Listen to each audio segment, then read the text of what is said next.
Thank you. Michael Fullilove from the Lowy Institute. First of all, I'm from the Lowy Institute, one of the members of the Council of Councils, and let me first of all record my appreciation to Richard for inviting the think tank leaders here to Washington. It's been a very important meeting, and I want to thank Stuart and his team for putting together really a sharp document here, and it's great that we're having a discussion and an argument about individual rankings, and that's exactly the purpose of this document, so thank you for that. I was one of the respondents to this, and I see certainly I recognise my own sense of pessimism in those rankings, and probably mine were pretty close to the averages. Of course, we answered those questions almost at the height of a perfect storm, shortly after President Trump, who at least based on the last couple of decades has revealed himself to be an unbeliever in the global liberal order, was elected. A few months after the Brits decided to vote against their own interests and leave a union that has really brought peace to Europe. A few months after Mr. Duterte was elected, just as the international legal community gave a different message on the rules-based order in the South China Sea. My question to the panel is there any sense that in the last little while we've, if not turned the corner, there's a few green shoots? First of all, in the Dutch elections, the forces of nativism and populism were rejected. The result yesterday in France, I think, was a really resounding affirmation of the principles of global cooperation. If we now have, for example, Chancellor Merkel strongly re-elected later in the year, I realise this doesn't solve all the problems listed on this, but at least for some of them, in terms of managing the global economy, cyber governance, perhaps managing and adapting to climate change, is there a sense that the free fall we're in has perhaps been checked, and you're starting to get a core of strong leaders who may mean that that next year the grades are a little bit stronger? All right. Have people been sobered by the events of the last year? As much as I would love to embrace optimism, and it would be so uncharacteristic, it would even be refreshing for me.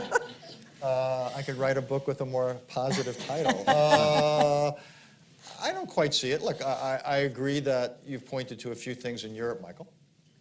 In particular, you know, the Dutch election, the French election, the likelihood of the German elections. But in the meantime, you've got the enormous challenges they're going to face domestically. I think you also have the very worrisome possibility of what happens in Italy. So I'm not sure the trend continues there. But even if Europe is in slightly better shape, and I think you're probably right, mainly in what's been averted or avoided, and we'll see whether the opportunity is seized in terms of reforming or reviving or revitalizing the EU. I don't see where that matters a whole lot on the other issues in here. I don't see that slightly stronger leadership in Europe will necessarily have a fundamental effect on the dynamics of the Middle East.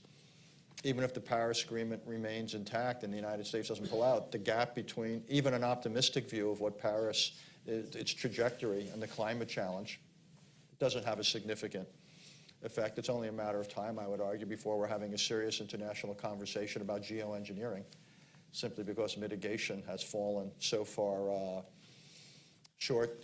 Europeans are going to have their hands full debating Brexit. They're not going to be in a, transatlantic trade agreements are not going to be on the agenda for I don't know how many years, if then.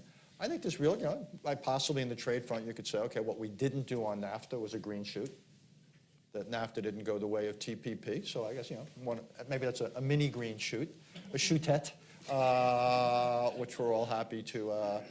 I think quite honestly, a lot depends on the trajectory of the Trump presidency. And how ultimately is America first defined? Does this administration have something of an evolution in its view to the American role in the international system?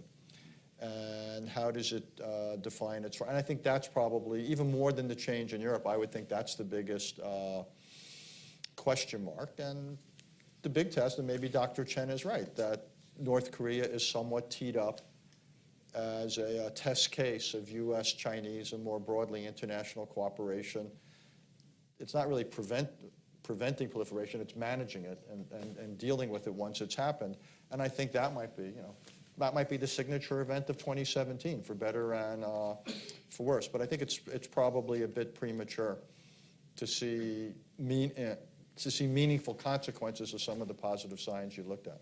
Okay, I want to make sure we get as many questions in as we can in the next 10